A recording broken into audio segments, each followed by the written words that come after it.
ये चैनल आपको एम्पावर करता है कपड़े के बारे में, रेडीमेड के बारे में सारी इंफॉर्मेशन देता है। अगर इन 5 चीजों का ध्यान रखेंगे तो आपकी कामयाबी आपके कदम चुमेगी, फेलियर आपसे दूर भागेगा।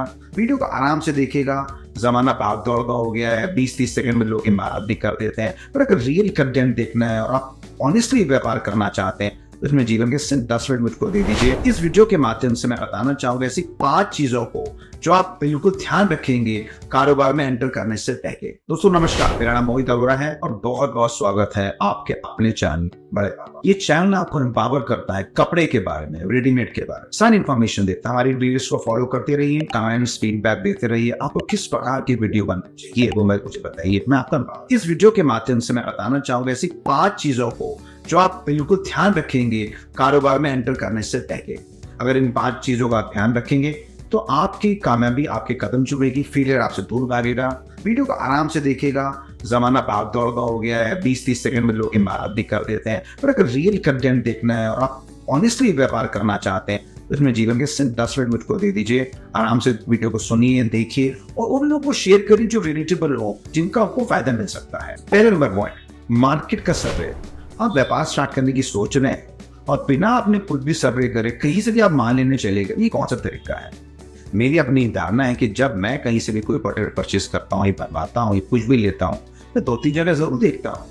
मैं 2-3 जगह देखने के बाद डिसाइड करता हूँ कि जिससे मैं प्रोडक्ट परचेस कर रहा हूँ, जो मैं माल बनवा रहा हूँ, क्या वो वेंडर सही है, क्या मुझे वो सही सर्विस देगा, क्या माल लेने के बाद मुझे पहचानेगा। अगर वो वेंडर या सप्लायर आपका ठीक है तो उसी से मान लेंगे। तो पहला जो आप नियम है कि आप मार्केट का प्रॉपर सर्वे करेंगे। मार्केट सर्वे की स्ट्रैटेजी 2 प्रकार की। एक, आप अपनी मार्केट का सर्वे करेंगे जहां पे किस प्रकार का माल बिक रहा है। आप जहां पे दुकान खोलना चाहते हैं वहां के लोगों के फैशन हैबिट्स क्या, वो किस प्रकार की चीजें पहनते हैं, आपके जो कॉम्पिटिटर्स हैं वो किस प्रकार की चीजें बेच रहे हैं। एक प्रकार का मार्केट सर्वे। तो आपने बैकएंड मार्केट सर्वे कर लिया, मतलब पीछे देख लिया कि क्या बिक रहा है, उसको एक मार्केट सर्वे कहते हैं। दूसरा मार्केट सर्वे होगा कि आपको माल लेना कहां से, वो भी तो मार्केट सर्वे होगा। आपने यूट्यूब के चैनल्स में देख लिया, आपने गूगल पे रिव्यूज देख लिए, सर्टेनली आपको वो देखना पड़ेगा। पर आप जहां जिस शॉप में जाएं वहां जाके देखें वहां के जो एम्प्लॉइज हैं उनका आचरण आपके प्रति कैसा है, बेचते वक्त वहां के बॉस का आचरण कैसा है, आपको किसी प्रकार की इनकन्वीनियंस तो नहीं हो रही। हम आज अपनी बात करें, हमारे स्टोर जो फैक्ट्री आउटलेट हम लोग 8:30 बजे सुबह खोल देते हैं मॉर्निंग में, और हम लोग संडे को भी खोलते हैं। और हम लोग कोई बोनी वाला कॉन्सेप्ट भी नहीं मानते कि सुबह सुबह कस्टमर आ गया और हमसे माल ले रहा है कि नहीं ले रहा है। इस बारे में हम उसको एम्पावर करते हैं। नॉलेज लीजिए, पूरा मार्केट का सर्वे लीजिए, साइजेस के बारे में जानकारी लीजिए, रेडीमेड में कौन सा साइज चलता है। अगर आपको साइजेस के बारे में नहीं पता, अगर आप पंजाब साइज से है तो आपके बड़े साइज चलेंगे, आप बिहार साइड से हैं तो छोटे साइज चलेंगे। आपको नॉलेज हो गई, बैकएंड मतलब हो गया जो आपका मार्केट पीछे का हो गया, और फ्रंट एंड आप कहां पे आए, आप आए वहां पे 2-3 दुकान में सर्वे करें, रेट का मुकाबला करें, आपकी जीएसटी कॉम्पिटिशन को, जीएसटी को चेक करिए, पैकिंग चार्ज को चेक करिए, रिप्लेसमेंट पॉलिसी चेक करिए, क्या कैश ऑन डिलीवरी वहां पे अवेलेबल है, क्या वीडियो कॉल अवेलेबल है कि नहीं है, क्या pick and drop facility available है कि नहीं है। इस सारी चीजों को आप अवेलेबल हो तो करिए। आप एक अच्छी बाइक खरीदते हैं, बाइक तो खरीद लिया आपने, उसके बाद आफ्टर से सर्विस में क्या होगा, आप सर्विस कराने जाते हैं, आपको सर्विस में दिक्कत आ गई तो उस बाइक खरीदने का फायदा नहीं है। आप उस दुकानदार से परचेज करेंगे, आपको आफ्टर सेल सर्विस मिले। ये बहुत बहुत इंपॉर्टेंट होगा क्योंकि वही आपके बिजनेस की ग्रोथ को आगे लेके जाएगा। दूसरा, वो सीख लें, ट्रेनिंग ले लें। मैंने अपने बेटे को 5 साल के लिए जॉब कराया था एक संस्था में। वहां पर जो टाइम का एथिक्स उसको मिला, जो बॉस के नीचे कंट्रोलिंग का एथिक्स उसको मिला, कैसे फाइनेंस को मैनेज करना है, अपनी सैलरी आने के खर्चे को कैसे मैनेज करना है, हर छोटी छोटी चीजों के बारे में उसको इन्फॉर्मेशन मिली। इसी प्रकार से अगर आप कहीं काम करना चाहते हैं, अगर कुछ समय थोड़े दिनों के लिए, 6 महीने के लिए, ये साल भर के लिए थोड़ी ट्रेनिंग लेते हैं। आज हम ट्रेनिंग जो लेते हैं बेसिकली आप देखिए, कॉलेज की एजुकेशन आपको मिल गई, आपको स्कूल की एजुकेशन मिल गई, प्रैक्टिकल ट्रेनिंग कहाँ मिलेगी, प्रैक्टिकल नॉलेज कैसे मिलेगी। आज मैं बात करूं, मैं 25 साल से व्यवसाय, मैं ट्रेनिंग दे सकता हूं, मैं आपको तैरना तो सिखा सकता हूं, तैरना तो आपको ही पड़ेगा। अगर आप कहीं जॉब करना चाहते हैं कुछ समय के लिए, किसी रेडीमेड की दुकान पे, किसी की सैलरी पे, कपड़े की दुकान पे, आपके मिलने वाले में जिसमें आप जिससे उसको तकलीफ ना हो, उस समय के लिए कुछ काम करें।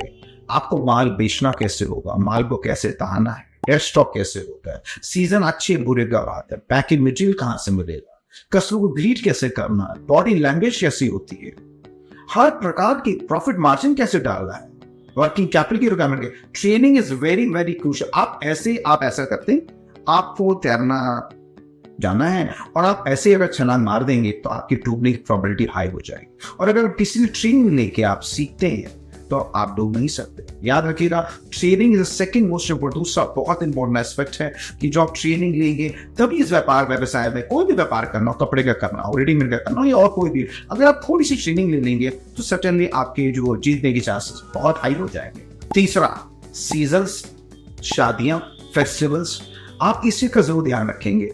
आपको सिंपल गूगल पे टाइप करना है सालक चार्ट या शादियों का विवाह में ऑर्डर टाइप करना है 2024 में, 25 में, 3, जब भी आप वीडियो देख रहे हैं आपके पास पूरा चार्ट खुल के आ जाएगा। आप देखेंगे कि इस पूरे साल के अंदर 6 महीने में शादियां होती हैं और उसके बाद 7 महीने में शादियां होती हैं। फिर कुछ समय ईद है, कुछ होली है, कुछ पोंगल है, कुछ बैसाखी है। अलग अलग फेस्टिवल अलग अलग स्टेट्स में होते रहते हैं। तो आपको वाइजली चूज करना है कि किस समय आपकी परचेस किस प्रकार की होनी चाहिए। एग्जाम्पल, उदाहरण के तौर पे, अगर विंटर या सर्दी का समय है तो आप हाफ शर्ट तो नहीं खरीदेंगे ना, आप विंटर के प्रोडक्ट्स खरीदेंगे, आप जैकेट्स परचेज करेंगे। और जैसी गर्मी आएगी तो आप लोअर या टी शर्ट्स खरीदेंगे। जेंट्स में, बच्चों के लिए आप टी शर्ट खरीद सकते हैं, लड़कियों के लिए आप लाइट टॉप्स खरीद सकते हैं। अगर आप हैंडलूम की बात करें तो आप ब्लैंकेट का बेचते हैं, विंटर से बेचते हैं। तो आपको इस बात का जरूर ध्यान रखना है, आप इंटरनेट के माध्यम से या एक्सपर्ट के माध्यम से जानने की कोशिश करिए कि कितने सीजन्स होते हैं, शादियां कब पड़ रही हैं, फेस्टिवल कब हो रही है। उसी हिसाब से आप महीने 15 दिन पहले उसकी प्लानिंग करेंगे, कौन से टाइम में कौन सी चीज चलती है। उदाहरण के लिए, जब शादियां ज्यादा होती हैं तो साड़ियां ज्यादा बिकती हैं। आप देखिए, कोट पैंट ज्यादा बिकते हैं, मोर ऑफ फैंसी प्रोडक्ट ज्यादा बिकते हैं। लेट्स सपोज अगर हमारा डल पीरियड चल रहा है तो लोग कैजुअल कपड़े ज्यादा पहनेंगे, टी शर्ट पहन लेंगे, लोअर्स पहन लेंगे। आपके लिए कोविड का टाइम, कोविड के टाइम में भी कपड़ा बिक रहा था, बट कपड़ा कोट नहीं बिक रहा था उस समय। लोअर्स और टी शर्ट लोग पहन रहे थे, नाइटीज बिक रहे थे। हम लोग ने ऑनलाइन बहुत माल बेचा है। तो सीजन के बारे में आप ऐसे ही पूछ जाएंगे और व्यापार कामयाब नहीं होगा, फिर आप दोष देंगे व्यापार को। दोष व्यापार का नहीं होता है, दोष आपकी प्लानिंग का होता है। प्लानिंग के साथ एग्जीक्यूशन और डिटर्मिनेशन का होता है। इस बात पर जरूर ध्यान रखें। चौथा, कैटेगरी। कुछ शब्द अंग्रेजी में आ जाते हैं, हिंदी में बता देता हूँ। कैटेगरी मतलब हो रहा है कि आप किस प्रकार का काम करना चाहते हैं। आप जेंट्स का काम करना चाहते हैं, आप लेडीज का काम करना चाहते हैं, आप बच्चों का काम करना चाहते हैं, आप हैंडलूम का काम करना चाहते हैं, आप साड़ी का काम करना चाहते हैं। आपको वो कैटेगरी को चूज करना पड़ेगा। आप वो चूज कैसे करेंगे? आप जिस भी एरिया से आ रहे हैं, आप देखिए कि किस प्रकार के लोगों की क्या डिमांड है। आप सारी कैटेगरी में सारी चीजों में एक साथ कूदने से बेटर आप पहले होमवर्क कर लें, वर्किंग कर लें। इनिशियली मैंने देखा है जो गांव देहात के इंटीरियर्स में होते हैं, जहाँ पे हमारा मोस्ट क्लाइंटेज आता है, वो नॉर्मली तीनों प्रोडक्ट को रखता है, जेंट्स, लेडीज, किड्स भी रखता है। अब आपको हैंडलूम भी रखना है, साड़ी भी रखनी है, तो आपको हर चीज को एसर्टेन पहले से प्लान करना पड़ेगा कि किस प्रकार की कैटेगरी में जाना है। आइडियली स्पीकिंग, सबसे ज्यादा जो मैं अगर आपको रेटिंग दूंगा तो बच्चों के प्रोडक्ट सबसे ज्यादा बिकते हैं और लेडीज सेकेंड नंबर बिकते हैं। बच्चों के बिकते हैं, लॉजिक होता है, बच्चे एक्सपोनेंशियल स्पीड से बढ़ रहे होते हैं। जो बच्चा 6 महीने का है वो 2 साल का होगा, फिर वो 3 साल का होगा, 5 साल का, 8 साल का, 12 साल का, 15-16 साल तक उसके साइज बढ़ रहे होते हैं। इसलिए बच्चों के साइजेस जो होते हैं 0 साइज से लेकर हमारे पास 40 साइज तक के बढ़ हो जाते हैं। उसके बाद लेडीज की बात करें तो लेडीज वियर में क्या बहुत ज़्यादा फैशन के प्रति प्रो होती हैं, उनको नए नए कपड़े लेना पसंद आता है, मार्जिन भी अच्छा होता है। तो आपको ये चूज करना पड़ेगा कि किस प्रकार की कैटेगरी में जाना चाहते हैं। अगर आपको हैंडलूम की दुकान खोलनी है तो आप हैंडलूम कैटेगरी में जाएंगे। अगर आप लेडीज की खोलनी है, आप टोटल लेडीज में जा सकते हैं। ये आपको डिसीजन पहले से प्लान करना पड़ेगा। अगर आपको ट्रेन की टिकट खरीदनी है तो आपको डिसाइड करना पड़ेगा आपको जाना कहाँ पे। आप ट्रेन काउंटर पे जाके नहीं बोल सकते कि टिकट कहीं खरीदे तो आप कहाँ पहुंचोगे, कहीं भी नहीं पहुंचोगे। ये पहले आपके माइंड में ट्यून होना चाहिए। हाँ, समय समय पे हर साल 2 साल पीछे रिव्यू कर सकते हैं। मान लीजिए उदाहरण के लिए हमने 1 या 2 कैटेगरी बच्चों का लेडीज से स्टार्ट कर लिया, आपके फंड्स अवेलेबल है, जगह अवेलेबल है, आपका काम ग्रो कर रहा है, जेंट्स को एंटर कर जाइए, हैंडलूम एंटर कर जाइए। ये आपको समय समय पे अपने आप को रिव्यू करना पड़ेगा, आपको अपने आप को आकलन करना पड़ेगा,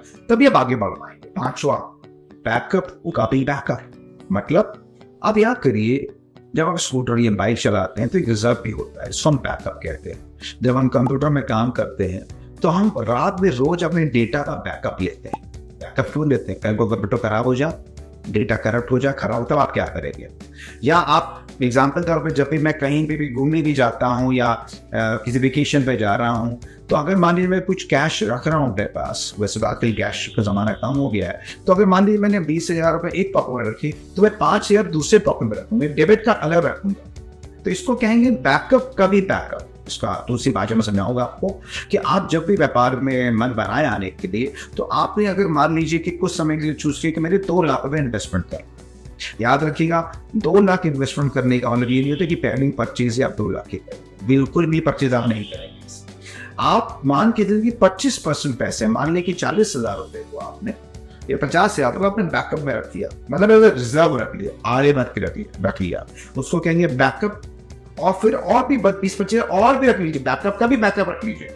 जिस समय आड़ा वक्त आएगा, बारिश का समय है, बस सेल नहीं हो रही होगी, आपको परचेज करना होगा, तभी बैकअप का भी बैकअप काम करेगा। जब आप कोई स्कूटर बाइक चलाते हैं या मैं गाड़ी चलाता हूँ, तो एक लाल कलर की लाइट जल जाती है जब पेट्रोल या डीजल कम हो जाता है, वो बताता है कि अब आप बैकअप मोड में आ रहे हैं, तो आपको पेट्रोल भरवाना होता है। और अगर वो अचानक ही पेट्रोल बंद हो जाए तो क्या होगा? अचानक ही गाड़ी बंद, तो आप कैसे चलाएंगे?